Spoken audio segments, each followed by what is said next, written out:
बिस्मिल्लाहिर्रहमानिर्रहीम। इस वीडियो में मैं आपको 5 वजीफ़े बताने वाला हूँ जो आपके लिए बहुत ही फ़ायदेमंद हैं, और ये वजीफ़े नमाज के बाद किए जाते हैं। नंबर 1, देखा होगा आपने अक्सर ये मस्जिदों में कि लोग अपने सर पर हाथ रख कर इस तरह कुछ पढ़ने लगते हैं। तो वो क्या पढ़ते हैं और क्यों पढ़ते हैं?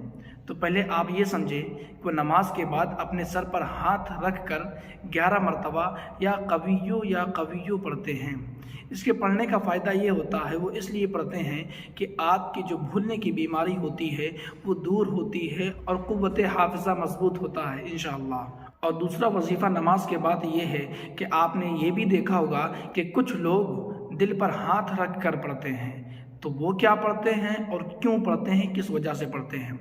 तो दिल पर हाथ रख कर जो नमाज के बाद पढ़ा जाता है वो अला बिज़िक्रिल्लाहि तत्मइन्नुल क़ुलूब पढ़ा जाता है। इसके पढ़ने के फ़ायदे ये होते हैं कि दिल अगर आपका घबराता है, दिल बेचैन रहता है, तो इंशाअल्लाह इस वजीफ़े के अमल से आपका दिल सुकून और चैन में रहेगा।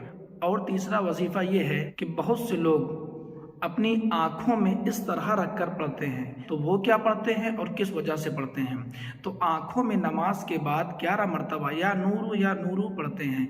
इसके पढ़ने के फ़ायदे ये होते हैं कि इंशाअल्लाह आपकी बीनाई यानी आपकी रोशनी कभी ख़त्म नहीं होगी और आपकी रोशनी में इजाफ़ा होगा।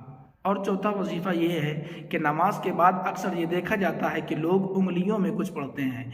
क्या पढ़ते हैं और क्यों पढ़ते हैं? इसका रीज़न ये है कि नमाज के बाद जो उंगलियों में पढ़ा जाता है उसे तस्बीह फ़ातिमी कहते हैं, यानी कि 33 मरतबा सुबहान अल्लाह और 33 मरतबा अल्हम्दुलिल्लाह और 34 मरतबा अल्लाहु अकबर पढ़ते हैं, यानी कि 100 की तादाद हो जाती है। इसके पढ़ने के फ़ायदे ये होते हैं कि अगर आप थकान महसूस कर रहे हैं इस तस्बीह के पढ़ने के बाद इंशाअल्लाह आपकी थकान दूर हो जाती है। 5वां वजीफ़ा नमाज के बाद का ये है, तमाम लोग नमाज पढ़ने के बाद अपने हाथों पर दम कर कर इस तरह अपने बदन पर हाथ फेरते हैं। तो वो क्या पढ़ते हैं? नमाज के बाद आयतल कुर्सी पढ़ लेते हैं या कि सूरे इखलास या सूरे फलक या सूरे नास पढ़कर अपने शरीर पर, अपने बदन पर दम करते हैं। ऐसी और वीडियो देखने के लिए हमारे चैनल को सब्सक्राइब करें। मिलते हैं अगली वीडियो में एक न्यू नॉलेज के साथ।